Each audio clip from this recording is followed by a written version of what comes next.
We are live. Woo! Welcome. We're going to let some people come into the room. Yes. Happy Thursday, the first Thursday in December.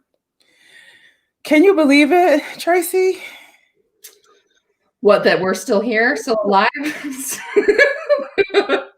I'm shocked, but I hear the year will soon be over. Most certainly. What's that, in 29 days?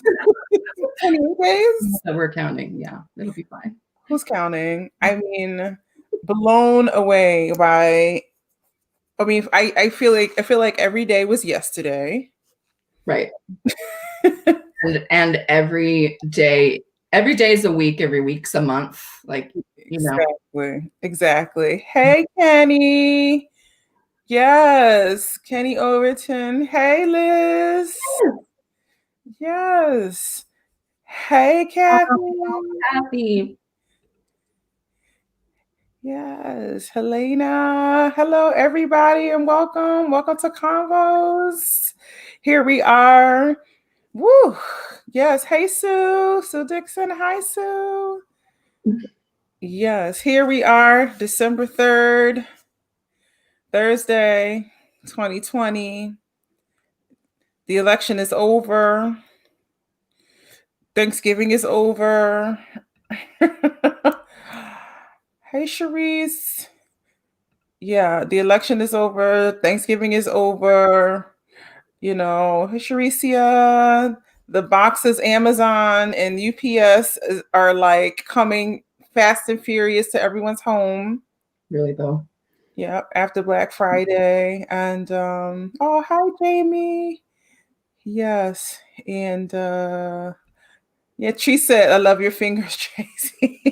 Fringies, Patrice. Yes, Patrice is in that fringe gang.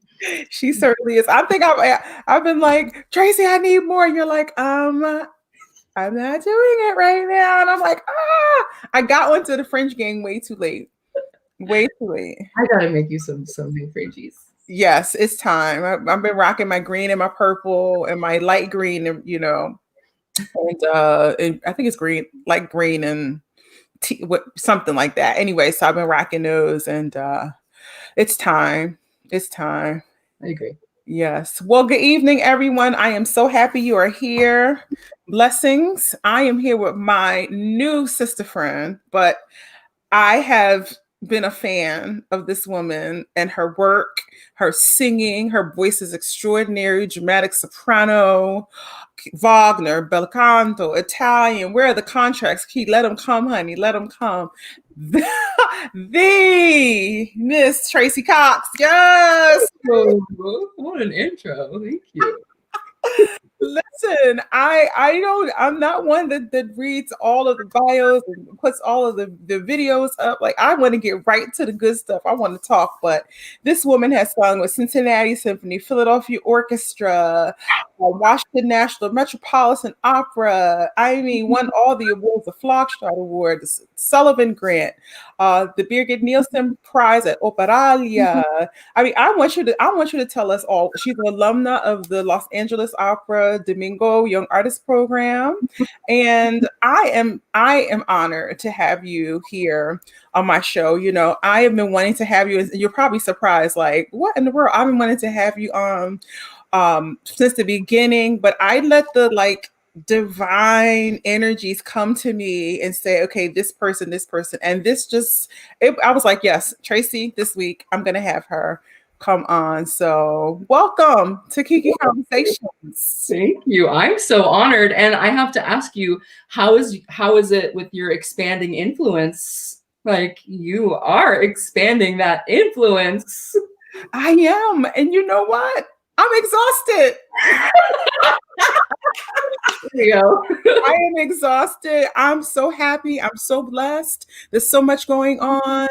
I'm zoomed out. I am talked out. I was crying yesterday because I didn't realize the weight of all of I'm used to carrying my own weight, right? But when I start to think about other artists and advocating for them and hearing their stories and it's a lot.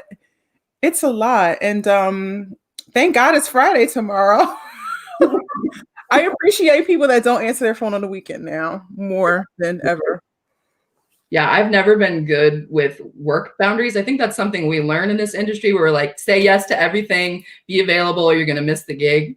And so in the last couple of years, and especially through COVID, like learning how to set boundaries with like, no, I don't respond during these hours. Like that's very, Yeah, I definitely turn my phone off at like 9:30, 10, you know, but it's crazy. Yes, Sharice is on here.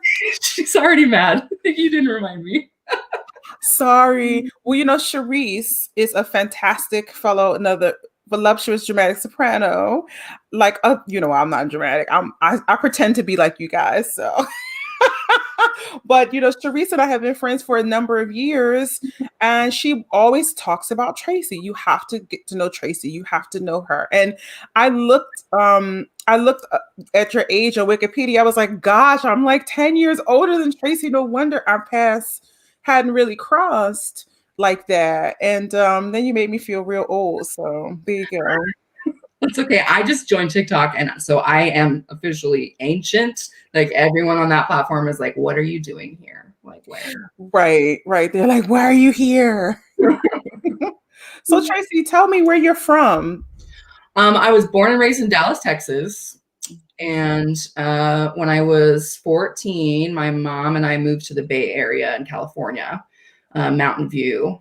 Mhm. And then I went to college at UCLA, grad school there, and I lived in LA for about 10 years. I love Southern California. I miss not having to check the weather. That was excellent. Yes, absolutely. Well, we're going to salute the Bay Area. We're going to salute Southern California and Northern California. And cheers to you, honey. Cheers to you. Mm.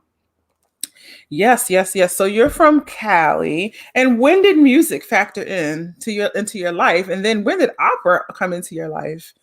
Well, I mean, I grew up singing in the church, and then kind of got really into musical theater. I loved Golden Age musical theater and would watch all of the old movies constantly. And then when I was in high school, actually, I was in New York with my mom, and we went to see an opera. Actually, I had a voice teacher at the time who was like, you know what, this might be good for you. Maybe you should go see an opera. And I was like, ugh. And my mom was like, no, we're doing this. So she got us tickets in the family circle to go see Otello. And yeah, it was just a light bulb moment. Like I had no idea of the work that would be involved. But I knew I could do it. It's like, oh yeah, okay, I'm gonna do that. Kind of set me off. Wow. So was it like a particular, did you always have a operatic sound, or did you, like you said, you love music theater, but was it something like, oh, I heard this voice and it sounded like my voice, or?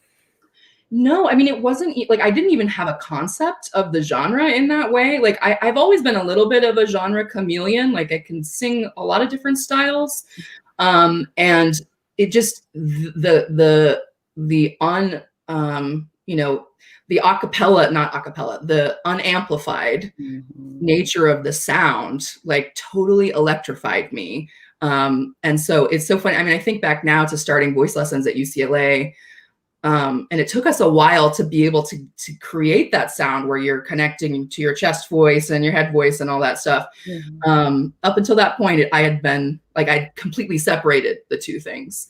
But yeah, discovering that how to make sound like that was very exciting. Yeah. Was it through a teacher or a coach? Yeah. Teacher. Yeah. Yeah. Juliana Gondek at UCLA. And then I started working with Vladimir Chernov there. It was great. There you go. I remember when I won the Turbi competition. You did the Turbi. I was the first winner. Oh my gosh, you just blew my mind. I think I'm maybe it was the next year, like the next cycle, I was like a little intern for that competition and running around like giving people water and stuff. Yeah, I mean, it was a crazy competition. Like you win $50,000 and they just give you a check. And and that, you know, and that's it. Like my year was David Lomeli. I think Allison Cambridge was in that competition, and we all were like, "What in the heck is this competition?" And you fly to LA and you do like a gazillion rounds and you sing like a bazillion songs and arias. It's just like you have to have 15 pieces and you just keep singing, and then gets to the awards, and if you're lucky, you get $50,000, and that's right. I remember it was like a huge amount of repertoire. Yes, yeah, it was like 13, 14 selections. And you had to have everything memorized. Ave Maria and all three verses memorized. Oh, well, there you go. You got that check. You earned it. Listen, I earned it off the Ave Maria, honey. Ave Maria, second and third verse. You're like, in German, like craziness. So, we often, so many people, it's their path into opera. Everybody's path is different, and their path into finding what their true voice is and understanding. You have a very rare voice type.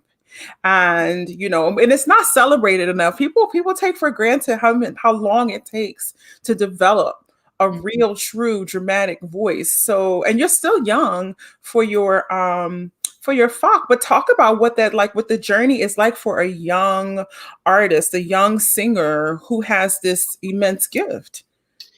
Well, I found that, I don't know if it's true as true for other voice types, but for me, I've had these major growth spurts.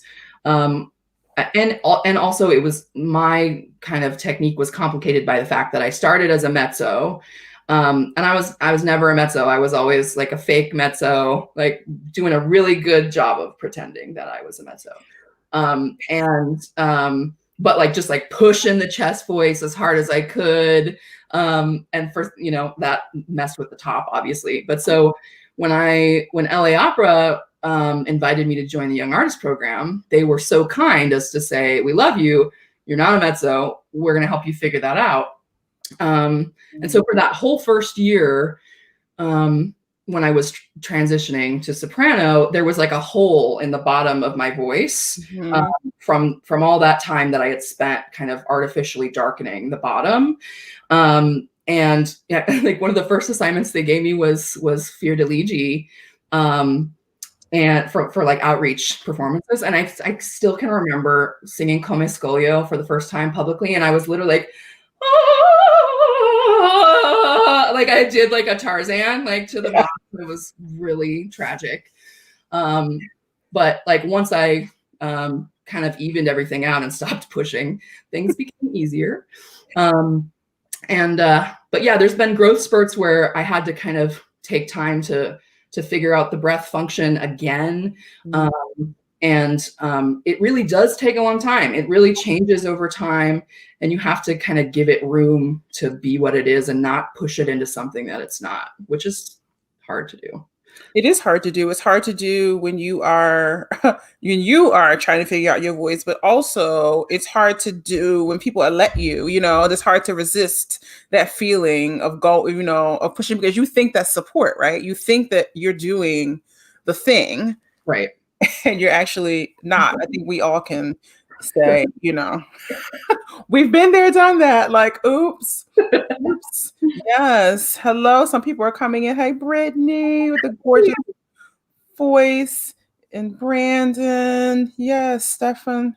Hi, Stefan from Fort Worth.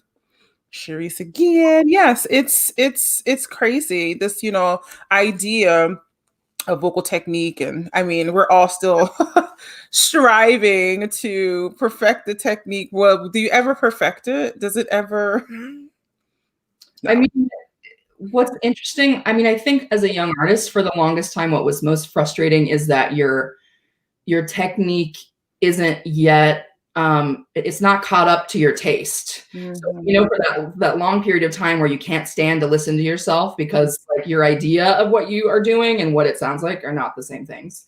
So I feel like it getting older as a singer is actually really nice, because you can really at least artistically do much closer to your vision. But yeah, technically, I mean, I don't think so. I think there's always going to be things to figure out. Absolutely. I tell younger singers all the time, you have to be comfortable with being a student forever.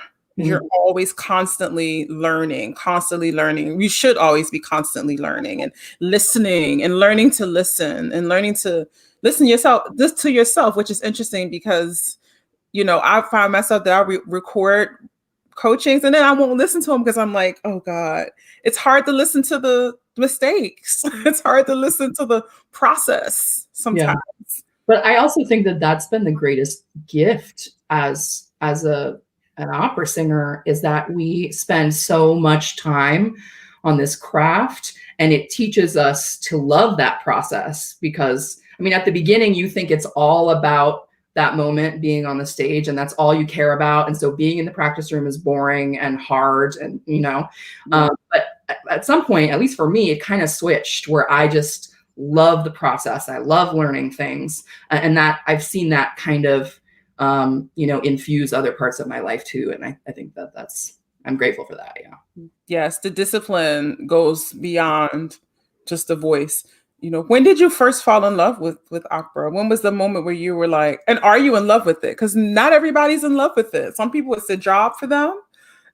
Some people I feel like ultimately a lot of people who work a lot, sometimes I don't think that I think they feel like it's a duty that they have to do. But when did you and do you love this art form? I love singing. I think singing is so cool. And I totally know the moment. It was when I think I was probably like 10. And I don't know if do you remember those catalogs of like CDs where it's like you buy 9 and you get a 10th one free? Yeah, So Columbia House, yes, right? yes. Okay. So we would get those, and my mom would choose a couple, and then she'd let me choose a couple. And I loved that.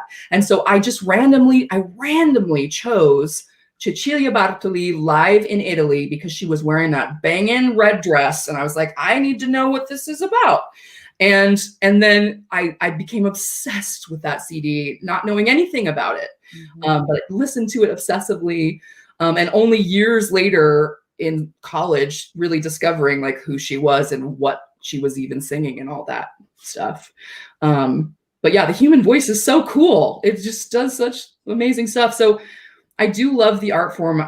I love the art form when it is its best self, which I think is using this incredibly expressive medium to reflect and express something important about the human experience. I think that there's no other art form that does it as well as this art form does when it's done, when it's excellent. I do think though that when it's even when it's good or when it's mediocre, it's more painful than other art forms. I think there's a gap. Like, Yes, I agree. And when I tell people, yeah, I fall asleep at the opera, or yeah, I'm in, I the things that people think that singers don't experience. I'm like, yeah, I experience all of those things. I was like, because I'm a human first, and it's not always as good as it can be for a multitude of reasons. But my first initial falling in love with opera was when I didn't know anything, and I was just like, this is the most amazing bigger than life thing. But I think back then it was unapologetically bigger than life. And then somewhere along the line, it just got, smaller and more apologetic for being operatic. And I mean, for being big and bold and this kind of, incredible art form. And I'm not sure why that happened. well, I mean, you're speaking right to my heart on that one, because I mean, I think like all the things that we love about it, especially like kind of the older generations, when sometimes it was campy, like it was so much that it was campy, like that was fun. And this kind of shift to like even in some campaigns for some very well-known opera houses, you'll see like a singer close up and they're not wearing any makeup, and we're supposed to it's like a thing where it's like it's close camera and that's supposed to be like raw and vulnerable. But like I'm missing the camp, I'm missing the glamour, I'm missing like, these opera houses are huge, like let's fill them. Yes, exactly. And be bold, be all of the things that opera is, which incorporates all of the art forms. How can you be play small when you incorporate every art? You know, visual, drama, text, voice, orchestral. I mean, how can you play small when you're not? It's like being a big girl and trying to pretend like you're not, you know, hiding yourself, you know, like, or not just a girl, you know what I mean? But Yeah, like, it's not gonna work out. Like you're not fooling anybody. right, exactly. And so, you know, I would love to go back to the days of when you could sing things in different keys, or you could do your cadenza different, not like everybody else, and like all of these, where you could just really experience the individual artist in a way, and not what gatekeepers think, or oh, this is art, or this is individual. No, but what really is you. Yes, speak to that. I mean, that I 1,000% agree. I think that this kind of inclination towards homogenization, you know, where like all these schools churn out all these singers who are pretty and thin and sound nice. Um, I think it is a detriment to the artists. I think it's a detriment to the art form. So we get a lot of people who look similar and sound similar. And I don't think that that's how you bring new audiences. I don't think that that's how you like authentically engage followers and inspire people to really support you as an artist. I think all of that advice and thinking is just wrong-headed. I really do. I think that like as much as we can, we need to empower artists to really let who they are shine. That's what's going to make the art more interesting.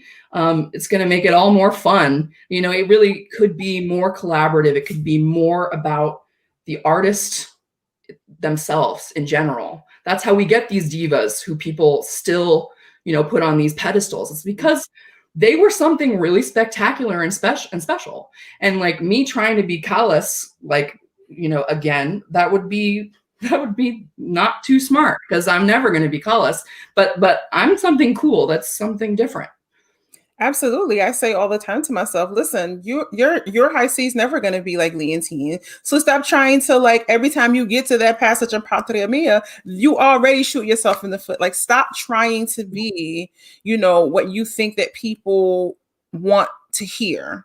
What, you know what I mean? And sometimes I go in and out. I struggle with that. I have a definite identity. Like, I know who I am. I know what I want to say, but I do struggle. It creeps in even all these years.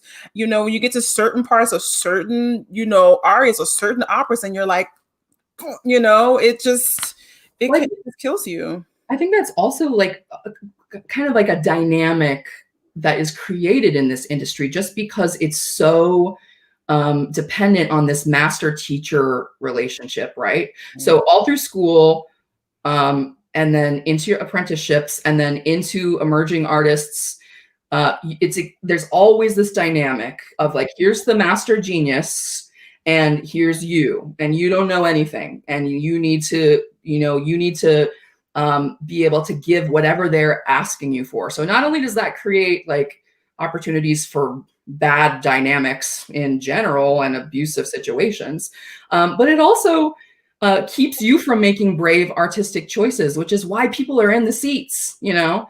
And that's something I've really struggled with because that people pleasing thing comes out in me where it's like, I want to make the coach happy. I want to make the assistant conductor happy, the conductor, the director. I want them all to not be mad at me. But when it comes down to it, like I'm the one on the stage. I'm the one who is really held accountable for what happens.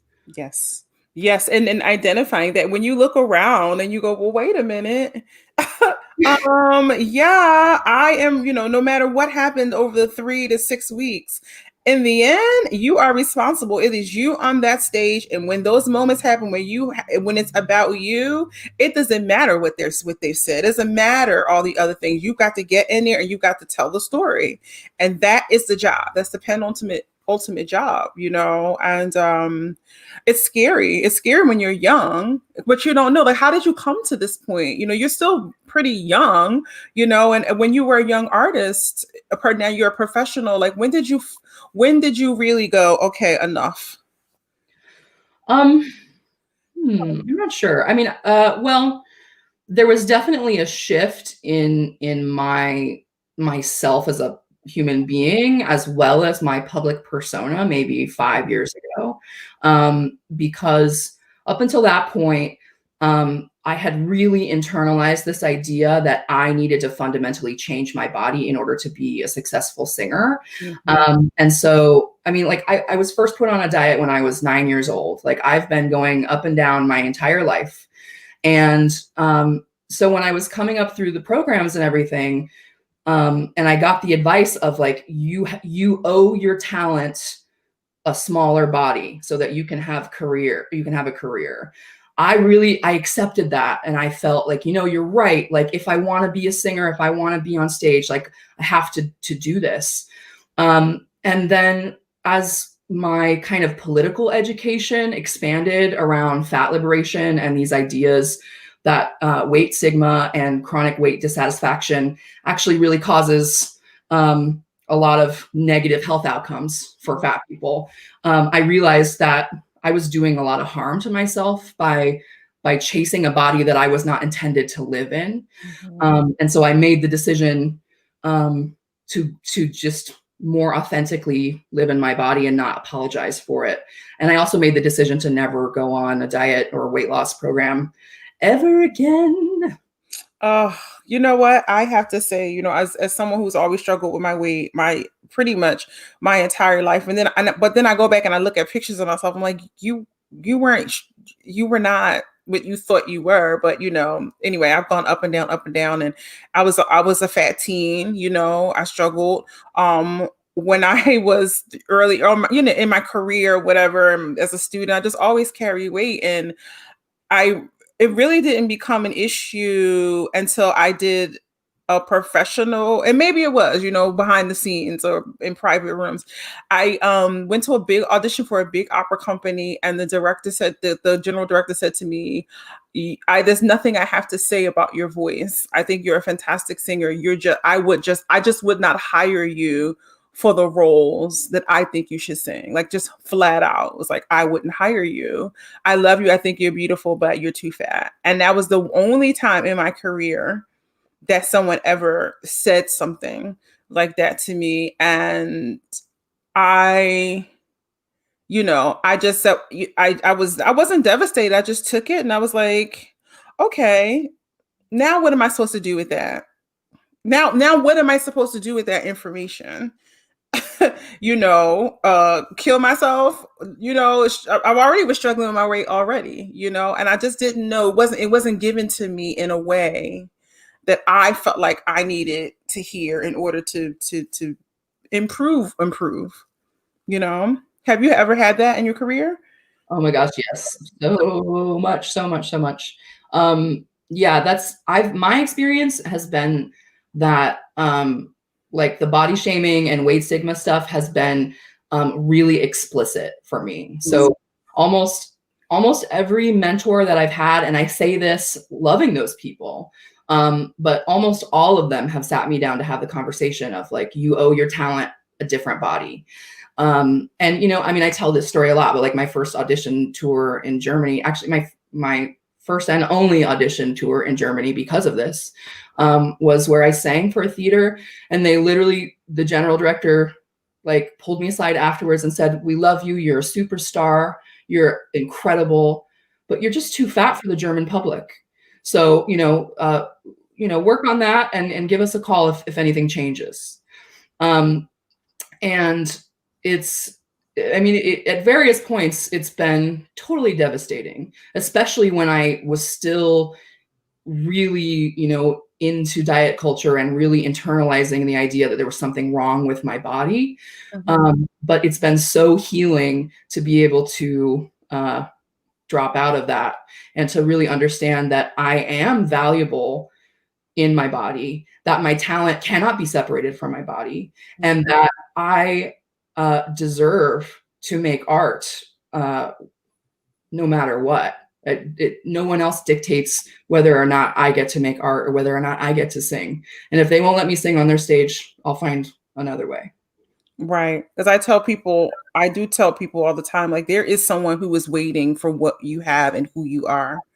Yes. You know, you might hear all the no's and all the no's, but there is someone who is waiting for you to walk in the door the way you are, in your body, in your soul, in your voice, you know, where you are right now in the world. And we just have to focus on that, you know, continue to do the work and focus on that. And you know, I wish I could say, oh, I given up thinking about diet. Like I think about it all the time. Mm.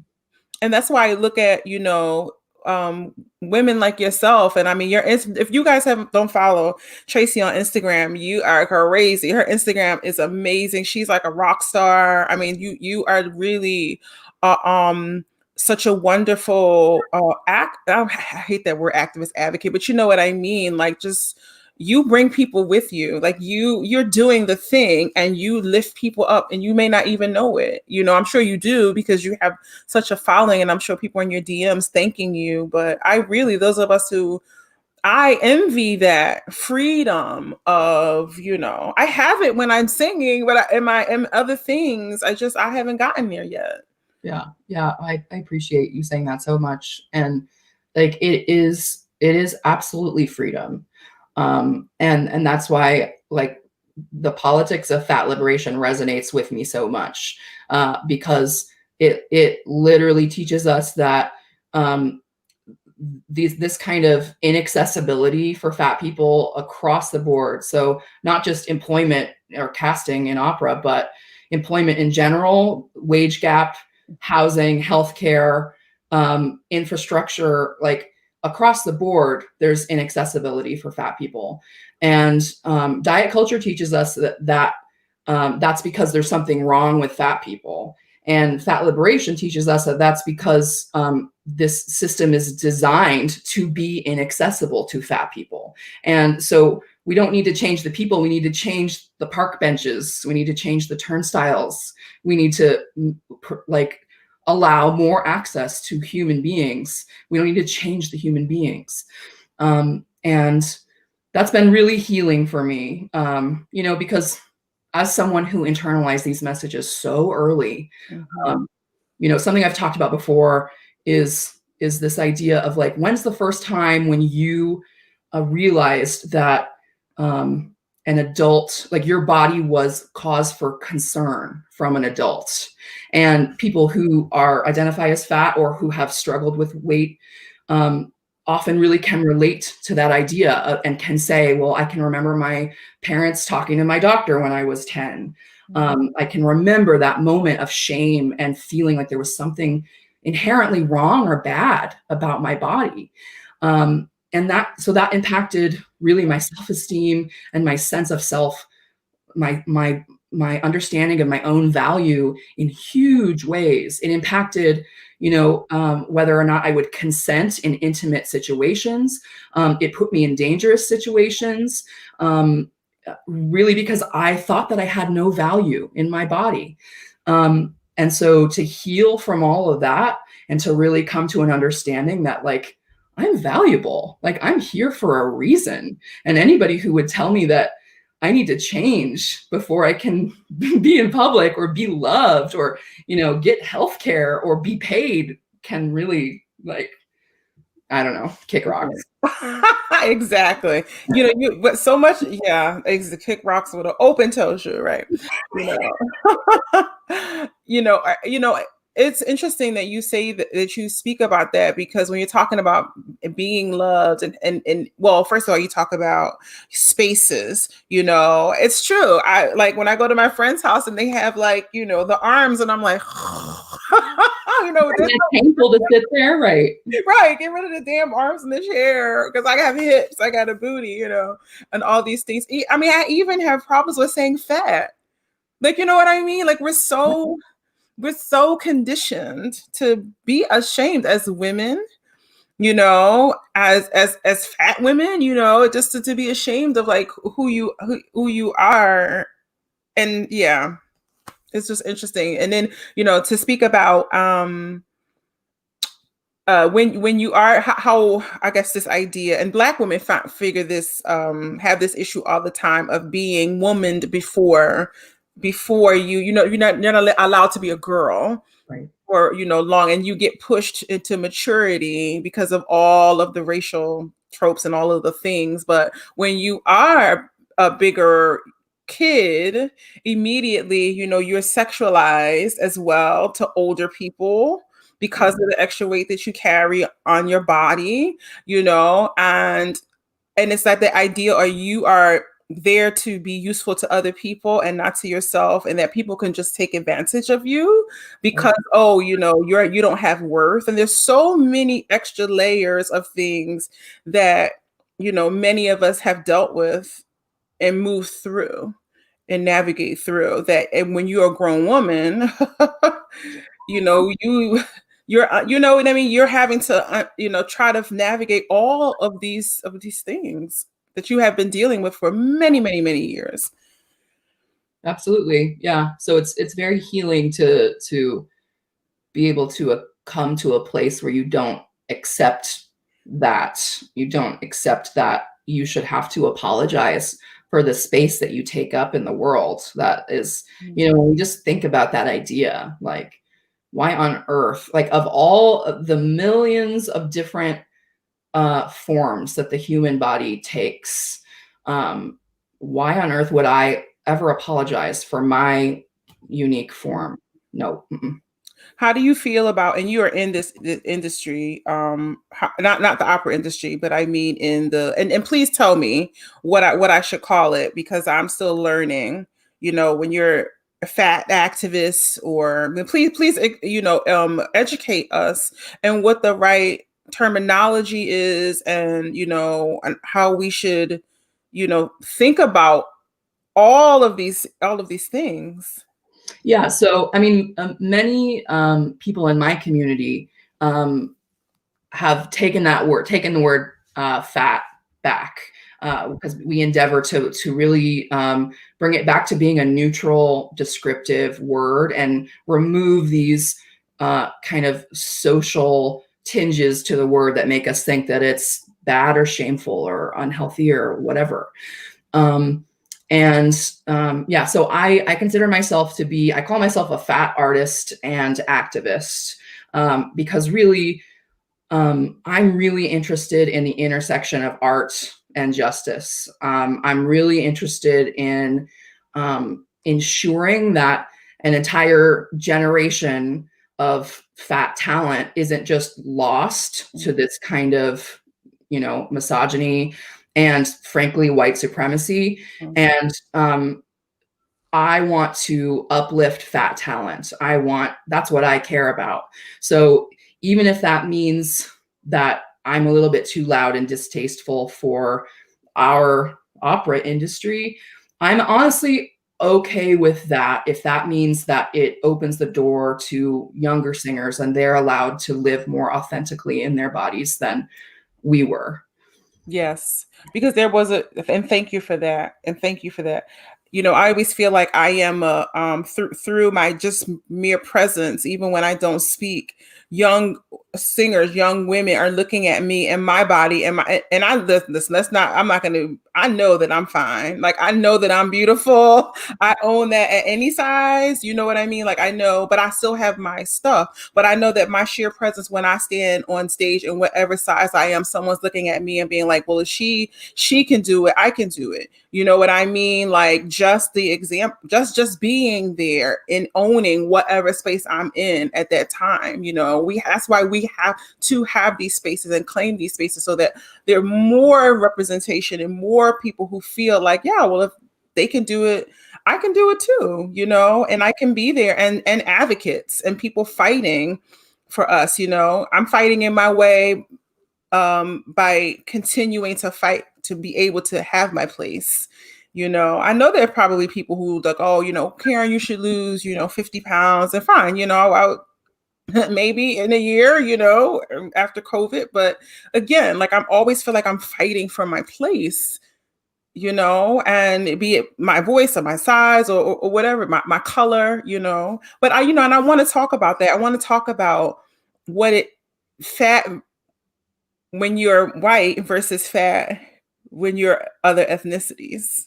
Absolutely. That's Yeah, a real conversation. it is. And, my experience, I can testify to the discrimination and stigma that I have experienced as a super fat. That's like a classification that we use, which is small, mid, super, and infinite fat in terms of how much space you take up.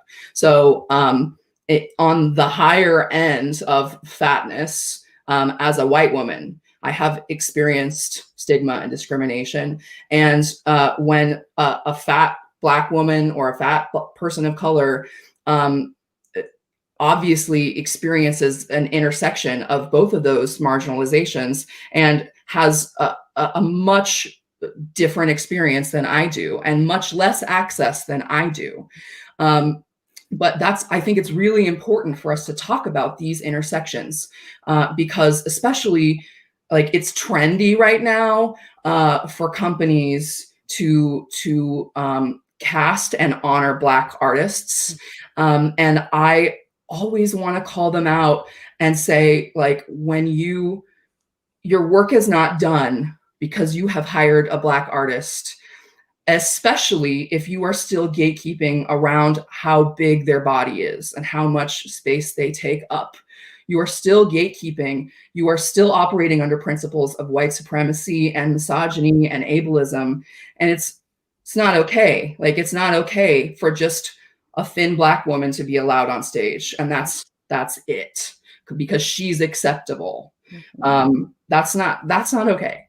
But yeah, absolutely. I think it's really important that anytime we have this conversation, like I can testify to what I've experienced, but people of color who are fat have much less access than I do. And you see it now more than ever because there was a time where there were all these beautiful, fat women, big women, whatever, whatever the scale you were on, around, and they were dominating. If you look at a lot of the women in the 80s, they weren't thin. Like the way that a lot of the singers are now, they would be considered too fat for HD. Right. And it's just now that there's just no space. And I'm sure, we all think about all the virtual things now that are happening. I mean, listen, I know I do. I'm like, oh God, I have agita when I think about those things, and I'm like, you need to not eat that, because you know that if you take through this video, and you're gonna freak out if you see something you don't want to see. Listen, I called, and Kenny's on here, Kenny Overton, who's my good friend, and when we were doing the Jesse Norman Gala, the first thing I asked him was like, how do I look? Not how do I sound? How do I look? Do I look big? you Right. know Well, because you know that there are consequences to looking big. And what you're trying to do is honor your talent and fight for access. And yeah. so what I'm trying to do in the work that I do is shift that conversation from it being an individual problem of yours. Like, you have to, right now, you have to fight for access, and you have to make sure that the gatekeepers don't think of you as being big in order for your opportunities to continue and to expand. That's a reality. And so what I'm trying to do is shift the conversation. So it's not about you and your personal responsibility to be smaller for these gatekeepers, but for us to change the gatekeepers, because I'm not convinced that those gatekeepers are going to be able to expand outside of this framework. But I am convinced that different people in those positions may have more enlightened views about how representation, visibility, accessibility will bring new audiences, will inspire new generations of musicians, and will lead to more interesting art. Like, let us live, let us breathe, let us make art.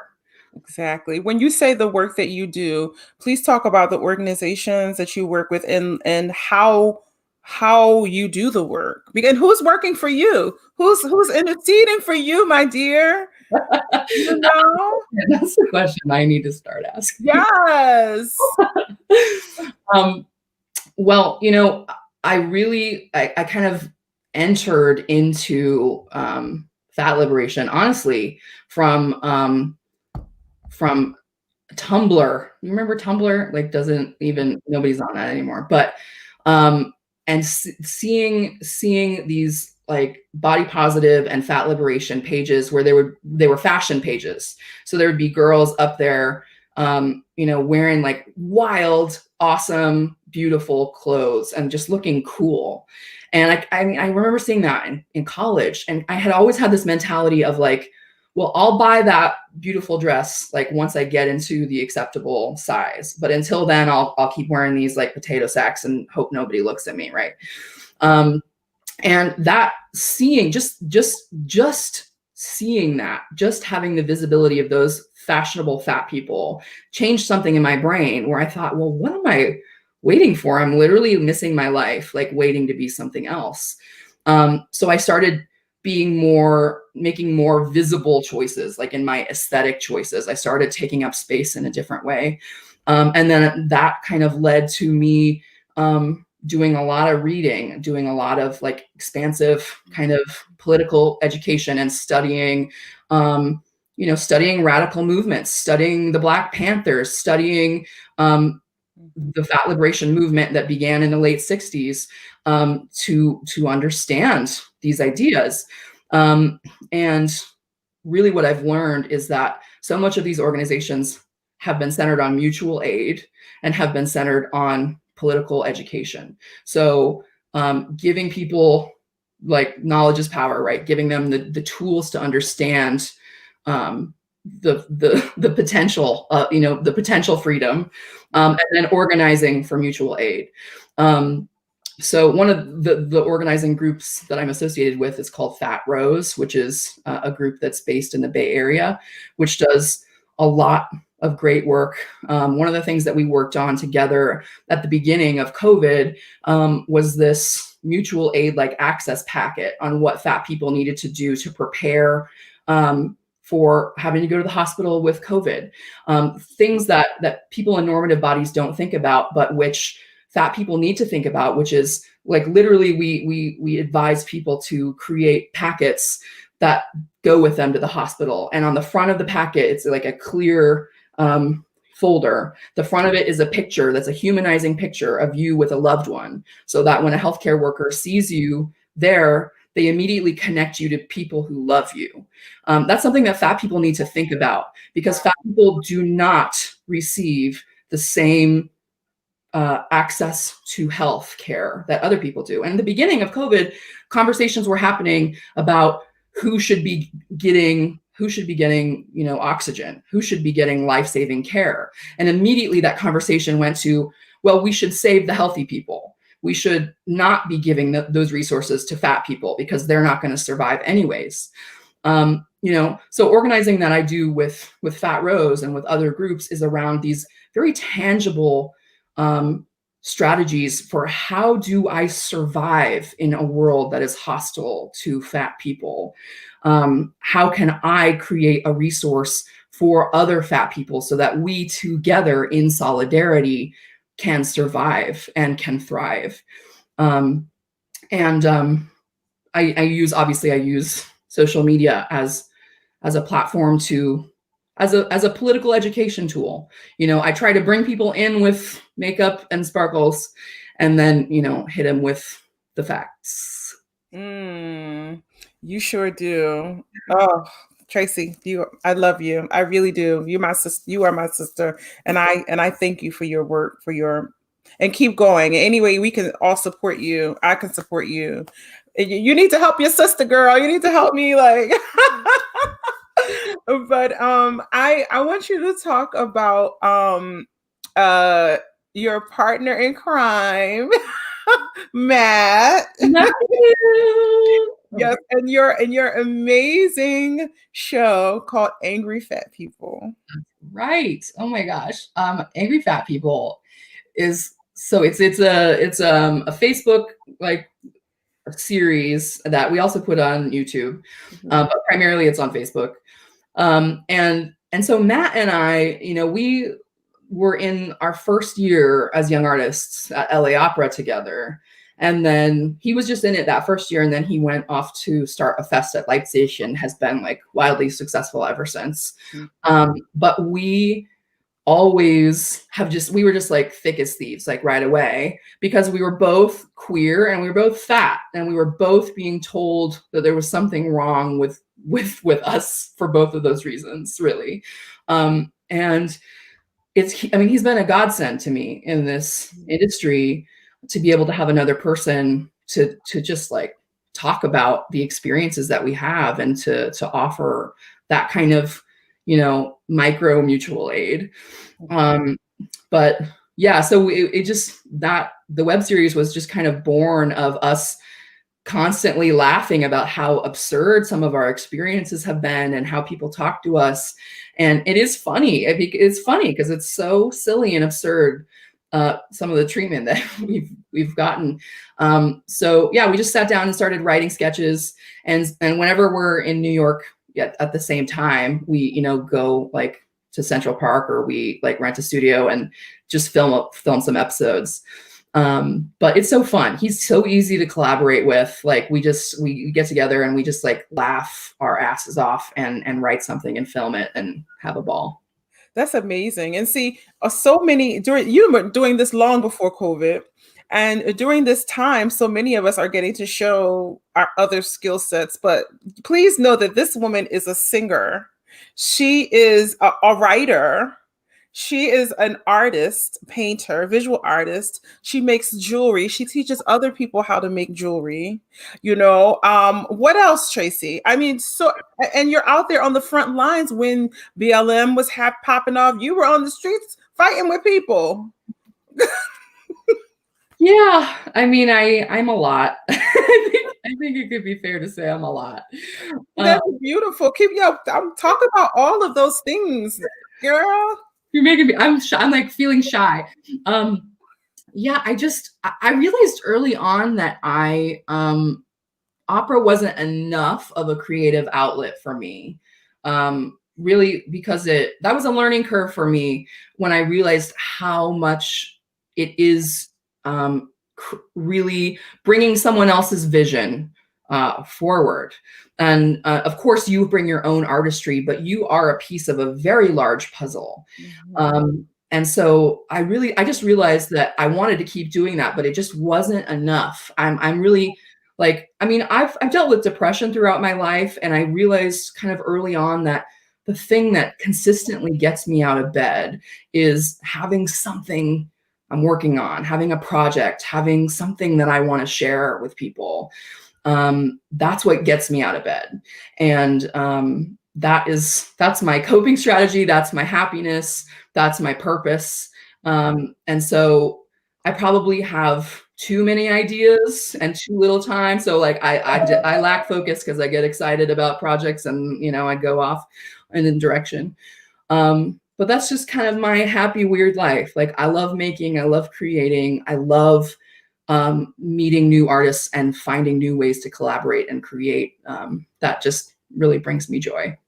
That's amazing. I mean, so many, like I said, during COVID, so many of us haven't either had time to, pre-COVID, hadn't had time to do those things, or didn't have the courage to step out on anything else, because there was a time where you can only I sing all over the world, or I sing this role, I sing that role, and that was it. Like you couldn't really tell people that you had other passions and you had other desires outside of singing. You couldn't even tell someone, well, I want to produce something, unless you were like a specific kind of artist, because there are only specific kind of people who are allowed to even curate things, with the support of a company, with the support of things. Everybody else has got to raise money and do it on their dime. But, I think this time is yeah. And what's it been like for you? COVID? Yeah. Oh, it's been weird. I mean, my situation has been a little bit different because at the beginning of the year, like I finished my last cover contract at the Met on like New Year's Day. And then I had to go right away to California to help my mother, who has a progressive illness. And so I was there, and my mother lives in a retirement community. And I was there when they went into lockdown, and I had to make the decision to stay or to go. And she still really needed my help. And making that decision, it was just hard because, you know, they said, if you leave, you can't come back. So at that point, I lived in a senior community for 6 months this year, my friend. I was the resident opera star of Acacia Creek Senior Community in the Bay Area. Oh, you made it. You made it. But yeah, I mean, it's pretty fun being the local celebrity at the senior home.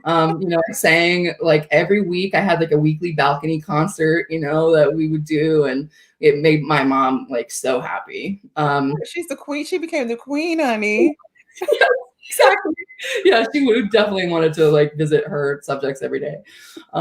But yeah, and so I've had private like social media clients. So I for years, and so I expanded that work and started doing online class development for a music school here in DC.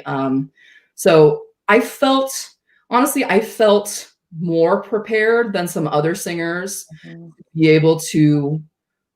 I wasn't shocked by the situation. I wasn't like, I didn't have a period where I had to like sit and do nothing, which I think many people had to do. They had to like mourn, Mhm. you know, what they had been doing every day, and then figure out what to do next. And I didn't have to do that because I have been hustling for a long time and trying to figure out how to string a life together. So I just kept on doing that.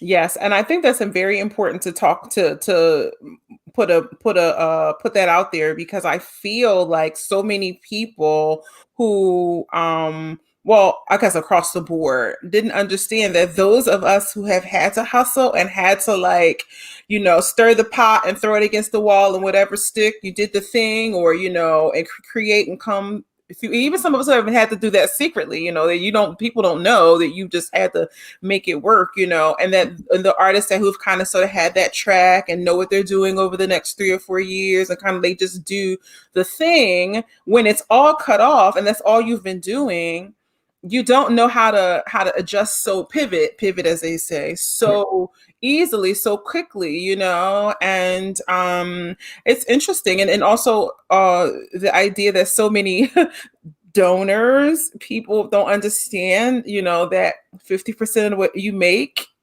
is not doesn't belong to you and that the number that you signed the contract for is not really the number that you take home. So the idea when someone has had a contract and then they don't get paid and then they don't get paid for several contracts, oh, you know, at the time that they're struggling financially, like the idea that people don't understand the dynamics of what it takes to do this career.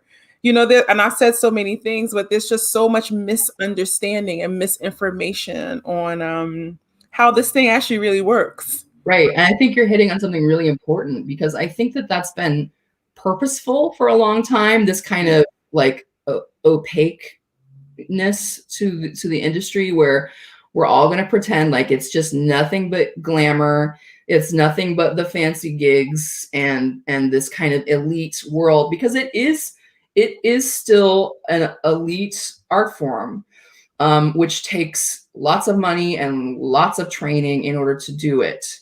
Um, uh, but I think I'm definitely I won't get on my soapbox officially, but I think the more transparency that we can give to what it actually takes to be an artist, the better. Because I've really found that when I share that, you know, because there was a time, I mean, before I started my first cover contract at the Met, I had like 6 months before that started where I didn't have any work. So I worked as a bartender again. That was in like 2016. And I was so ashamed of that. I didn't want anybody to know. You know, even though I had like some great contracts and work coming up, I felt totally delegitimized. I felt like was a failure. Um, and I hid that. And I've found since then, the more that I share, you know, well, actually, like I make jewelry, like I'll make you a pair of earrings, you know, the more that I share like of my talents, the more people have been interested in me and wanted to lift me up and like empower me to succeed. And So I just want to kind of implore other artists I mean, I think COVID has given us this gift where everybody's had to pivot. So like they don't need to be embarrassed about saying they're working another job because everybody has to pay the bills.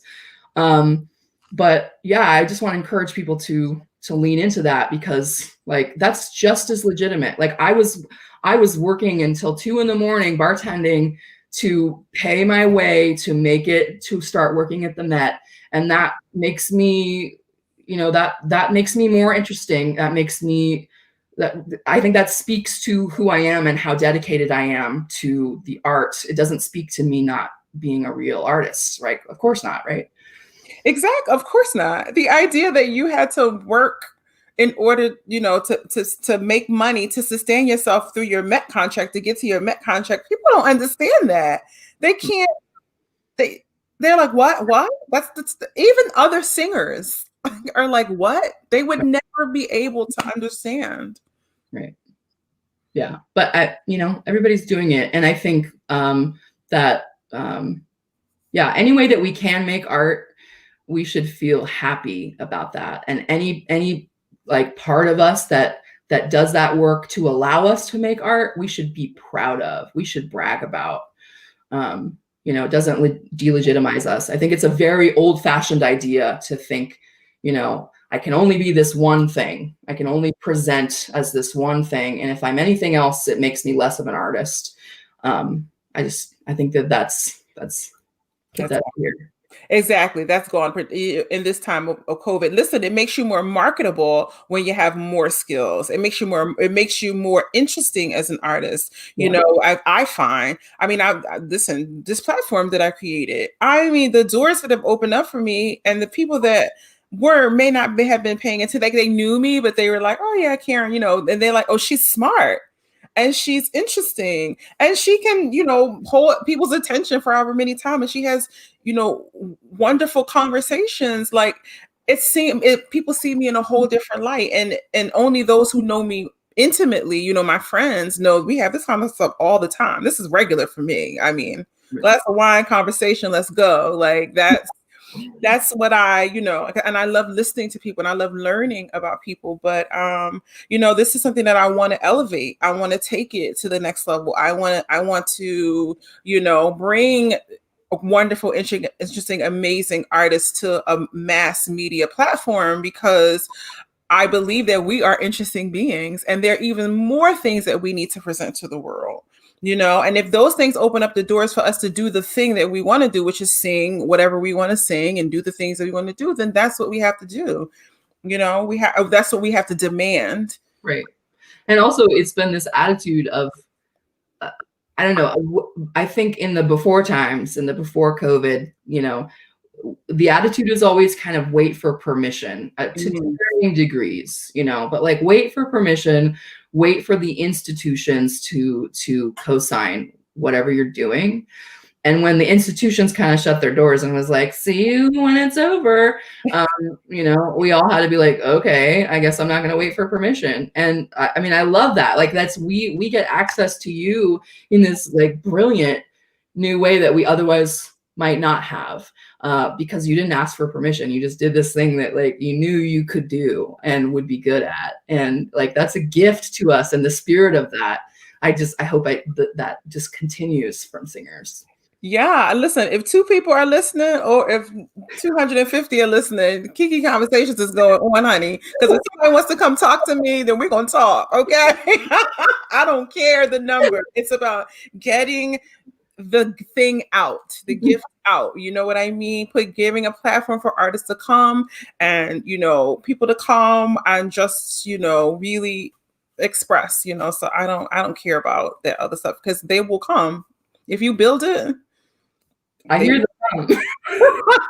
they will come, It's how it works, So, and I'm thankful to my friends in this industry who when I had the idea, they were like, what? They weren't like, what in the hell are you doing? Like they were like, yeah, when am I coming on? Or absolutely, I think you should do it. And when I had my first couple episodes, they were like, well, you're really onto something. And that is just a testament of like to the people that you have around you that pour into you, that push you.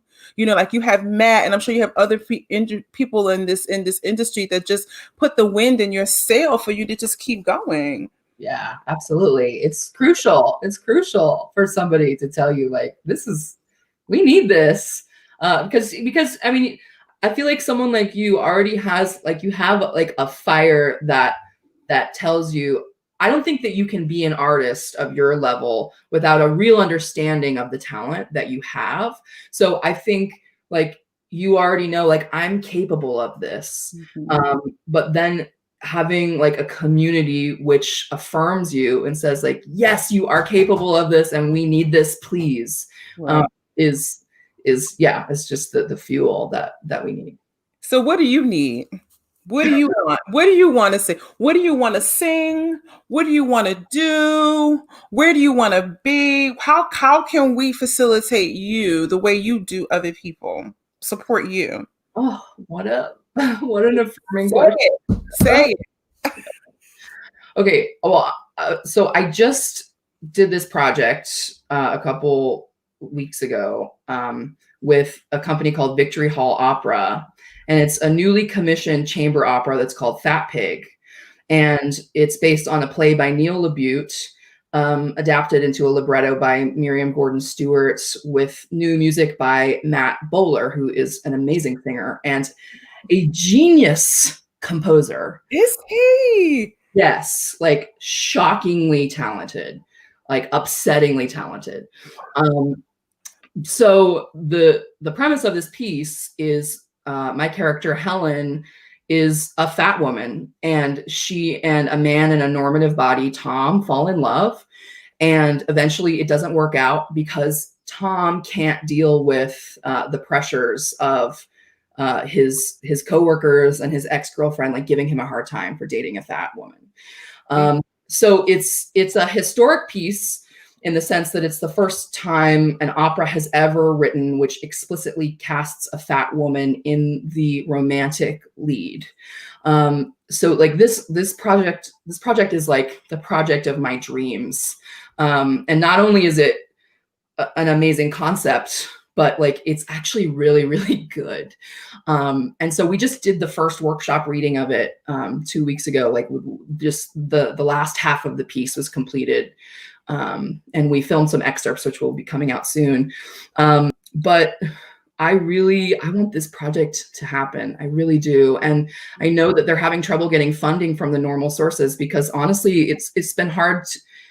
It's a subject matter that makes people uncomfortable. The subject matter of body shaming, talking about fatness, and it's a very intense piece. And so there will probably be like crowdfunding strategies coming up for the project, but I'm really hoping that people will kind of circle the wagons around this piece because it needs to be up there just so it can be the first gateway point for more fat artists to be on stage, for more access for fat people and fat talent. It's so important, and it was so healing for me to be able to be in the room, it's the first time in my life that I went into, the first day of school, with a new production, not worried about what the director and the costumer and the production team was going to think about what I looked like in the room. It's the first time. And that was like an overwhelming feeling, to be hired for my talent and because of my body, not in spite of my body. And yeah, it was just very healing to be centered and empowered in that way. And I think it could really be, I won't keep going on, but I think it could be such a valuable addition to the repertoire. So as more info comes out about it, I hope people will be as excited as I am.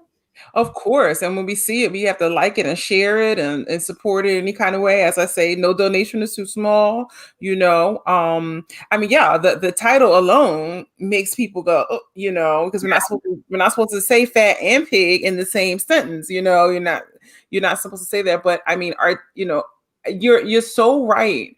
Last year I did a Fire Shut Up in My Bones, and in the score there was a scene. There's a sex scene, and that you see the silhouette of the mother and the father making love, and I was like, I've never done that before on the stage. That's going to be kind of cool. Well, we didn't wind up doing it. We wound up doing the noises instead, and it became sort of kind of like embarrassingly funny. But I thought it was a missed opportunity to have that experience for the audience, because particularly when you're telling a black story where, like, black people tend to be, fuller, and particularly if you've had 5 kids, for God's sake, and so I just thought, I wish we would have gone there. Like, I wish it would have been something, but Right. that's okay, but I would love to see more than like abs and like women with like, who are like one step away from being young boys in intimate scenes in opera. Like, I wish,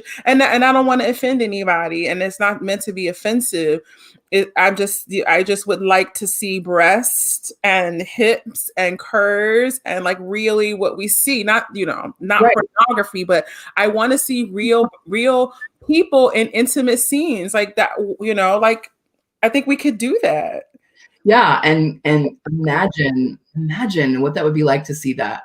And I feel like I mean it will make people uncomfortable because fatness is fetishized and like over sexualized sometimes, and it's like completely like the opposite other times. But especially when you see more of a fat body on stage, like it's not allowed because it's like so over sexualized that's like distasteful somehow. But Mhm. seeing a thinner body like simulating a sex act is like tasteful. It's just kind of funny, like the dichotomy. But yeah, I mean, just the visibility of that. I have heard a lot from casting directors saying things like, well, I can't cast her as the romantic lead because it's just not believable. Mhm. um, and to me, when somebody says something like that, like that's just like they're just telling on themselves. Mhm. Because what they're saying is, I am personally not attracted to fat women. Like, I personally don't find that person desirable. And that is such a silly way to cast things, right? And Right. especially if we're talking about bringing people, getting butts in seats, buying tickets, considering that the average American woman's dress size is a 16, 18. If you don't think those women want to see themselves on stage in love stories, in fairy tales, in powerful, glamorous positions, I don't know what to tell you. I mean, it's not too smart. Right. Exactly. And that's why the seats are not as full as they could be with juicy bums. It is what it is. But so what other like standard repertoire, if you had your dream and you could do whatever you wanted to do, and another story you'd like to tell?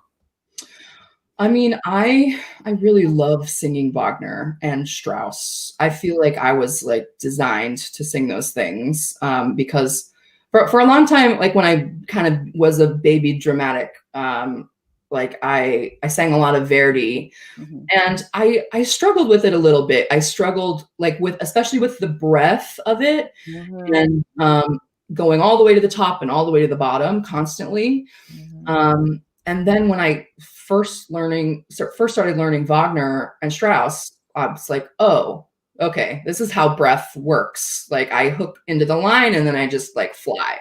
Yes, yes, speak it. People don't understand when I say that, and I'm like, it's just different. It's Yeah, it different. functions differently, and I didn't have the temptation to take those vacations where I break down my breath. I just stay up and Yeah. open.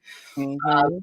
So I mean, Sieglinde is like my absolute dream. Like, I've performed a portion of it, but to be able to do the full thing, like that's dreams. And like Ariadne auf Naxos, like I love singing the big stuff, but also like I'm funny. Like, I don't always need to sing about like death and dying and betrayal. Like, let me, have a little fun. Like, that would be cool. Like, something like that. So a new comedy. Yeah, yeah, New new comedy. comedy with a big old voice. Yeah, exactly. Well, I mean, I love the singing Alice. I had so much fun and I want to do it again. I'm sure you would be hilarious. I love that You role. know. Yeah, but no more Falstaffs and fat suits. No, thank you. Oh, can we talk about that? Because between that and Rigoletto, sometimes they put bigger padding in him and, talk about that. Well, in my opinion, it's so dehumanizing to fat people. It takes away jobs from fat people. I think fat suits are awful and wrong. And I know every time I say this, like baritones get upset. They get in my DMs and are like, "This is my livelihood." I understand. I get it. But you know what? There are a lot of talented fat baritones. Like they exist. They're not getting the same work. And I think part of the reason that fat baritones aren't cast as Falstaff and it's always a thin guy in a fat suit Mhm. is because the premise of the opera is this kind of opera buffo, like making fun of the old fat guy. Like he's like the joke. And so that makes people uncomfortable, right? When it's like a real fat person and we're making fun of them, like, oh no, we can't do that. But we can make fun of someone playing a fat person. Like it doesn't connect. Mhm. So really, like I really believe that it's like a disgusting practice, and that any modern opera company should really think twice about casting a thin person wearing a fat suit. I think that we should move out of that time. We should transition out of this era. Right, like the painting of singers, and so you think that's in the same category, like painting white skin brown for Aida, and I mean, that's a whole other conversation that I don't even want to get into that because I feel like it's partly generational. And I'm still coming to terms with with how I feel about that in certain ways, but definitely the fat suits are like we can do better. I just feel like, I mean, I've always kind of felt this way that I don't understand why we can have this like suspension of disbelief for all these things about this art form, but then like we need Anne Boleyn to be white, and we need Mhm. and we have to have these kind of racial like casting lines. That's never made any sense to me. Like to me, you should be casting the voice. You should be casting the voice. If the best voice for Falstaff is a thin man, I guess cast him, but don't put him in a fat suit because fat suits are dehumanizing and they are wrong. And I think that you can draw parallels to that kind of painting. But obviously there's a much deeper and more fraught history of minstrelry than there is with fat suits. But yeah, my larger point is just that really think about the fact that like I don't think fat people you should be able to don them as a costume. I don't think you should be able to don any certain group and put them on like they're a costume. That doesn't make sense. Mhm. Yes, that's been a definite part of the conversation is putting on cultures and putting on people as the costume that you can, then take off and go about your regular life, and other people have to live in all of that. The shame, the embarrassment, the guilt, the oppression, Right. you know. Yeah. Yeah, so listen, I don't think anybody's having that conversation, sweetheart. What I yeah, about the whole fat suit. No, and They're I not. They're not. No, no, no, no. No, I know that I'm on the fringe and I know there's people that I respect. There's wonderful directors. I mean, I've been in two productions of Falstaff that used a fat suit.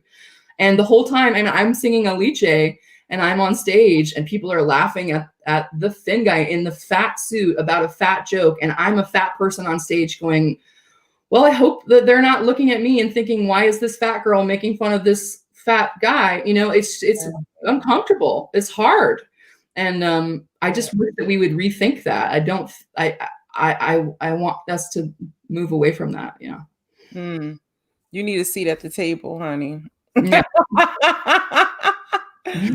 Yes, you do, because you have a lot to offer. Thank you. Trying Tracy. to learn from you.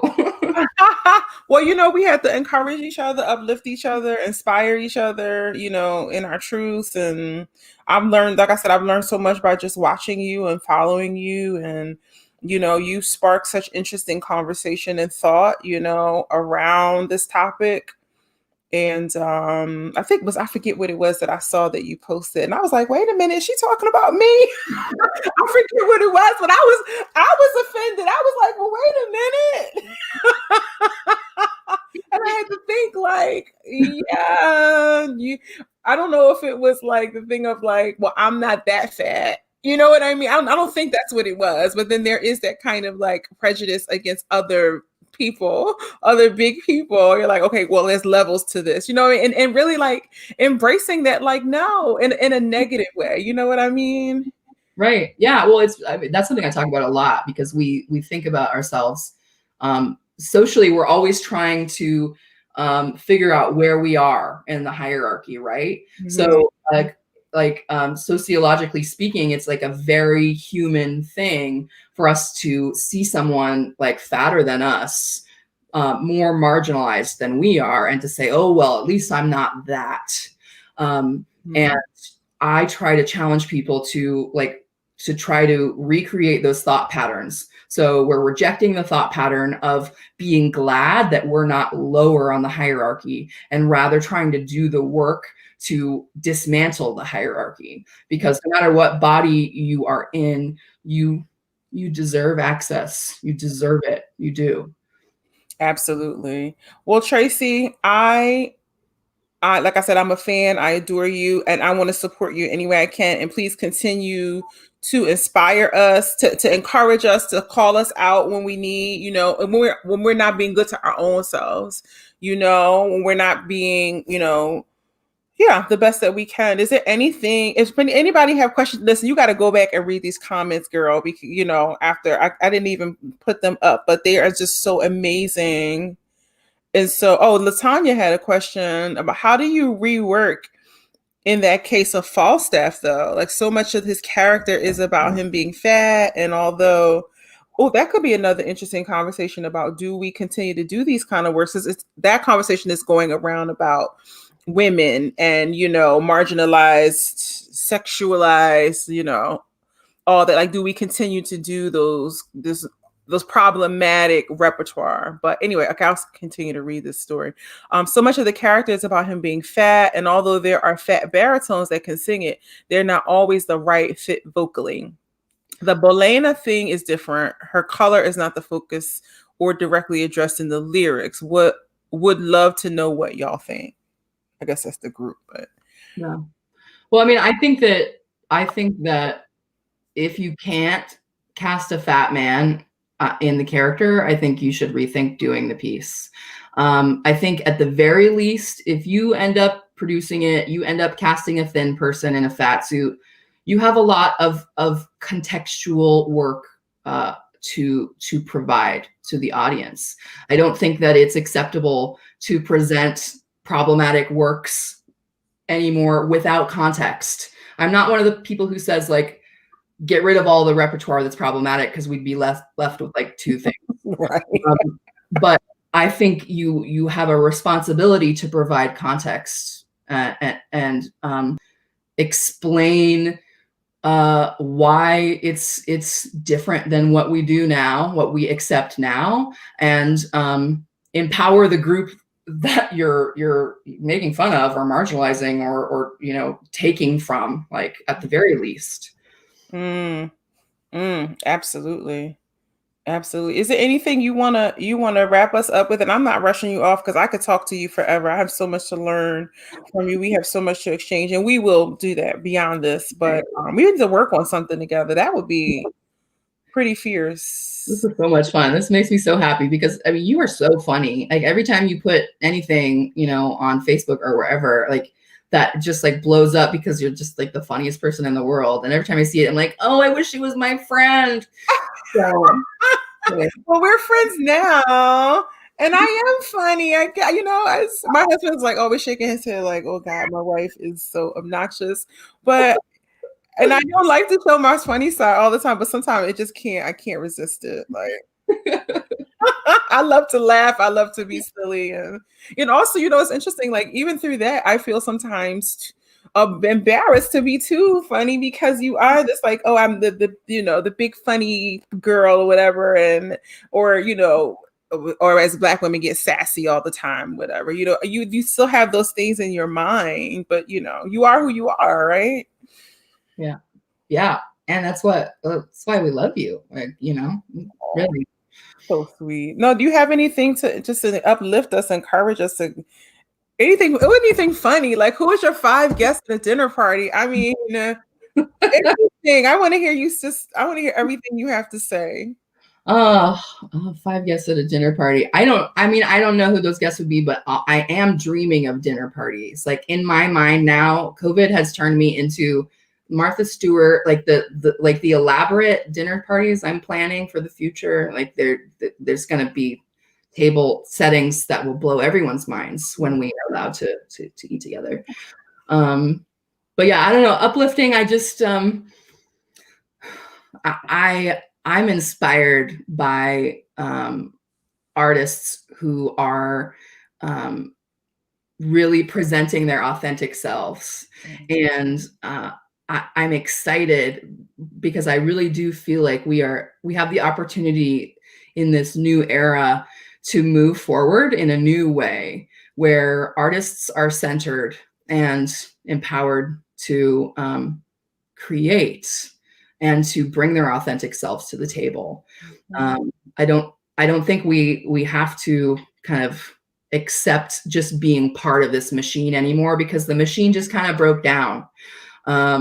So we can rebuild it how we want, and that makes me excited and optimistic. Yes, absolutely. This new time, this new day, I'm so excited for what's gonna come from so many of us, and those who are in the pipeline waiting to bust through, and those who have been kept out and able to now give them the platform. I'm really excited about this time. And thank you, Tracy, for spending your time. And listen, I have to say, I have been dying to throw a dinner party, and I'm not even that girl.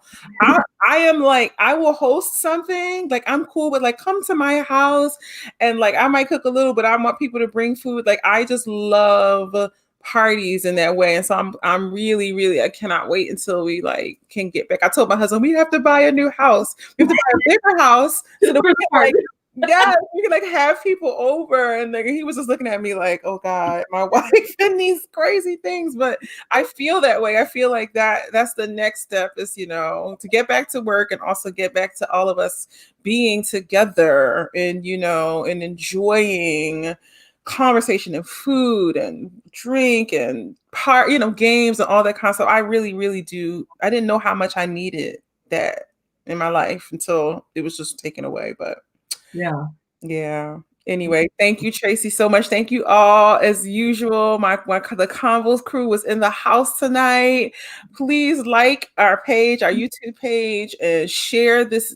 I think this is one of the best conversations that I've done in the last 8 months. So please share this on your pages. Share it to someone who you feel like can be uplifted and moved and motivated, inspired, changed in any way, because that's what we strive to do. And thank you. Tune in next week. Next week we'll have Zachary Wolf from the New York Times, critic. Ooh, a critic, coming on Combos so we can pick his brain, and critique him, right? No, I'm just kidding.